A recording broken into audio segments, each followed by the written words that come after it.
আজকে আমাদের পশ্চিমবাংলায় কাজ নেই। দেখুন, আমরা তো বাইরে কাজ করে খাই, কারণ আমাদের পশ্চিমবাংলা সরকার সেরকম কাজ দিতে পারে না। তাহলে এতদিন 10 থেকে ধরে নাও 8 বছর বা 10 বছর থেকে আমরা বাইরে কাজ করছি। আমাদের এখানে ভালো স্যালারি থাকা সত্ত্বেও আজকে আমাদেরকে ডাকছে। আজকে আমাদের মুখ্যমন্ত্রী নিজের স্বার্থের জন্য আমাদেরকে ডাকছে।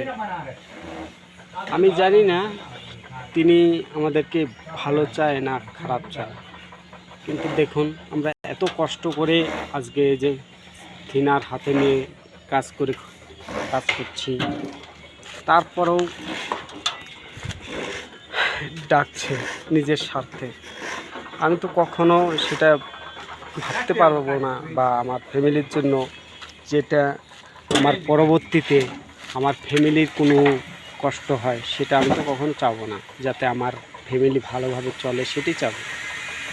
আজকে ওনার স্বার্থের জন্য আমি 5,000 টাকার লোভে পড়ে আমি যাব, সেটা আমার চোখে ঠিক না।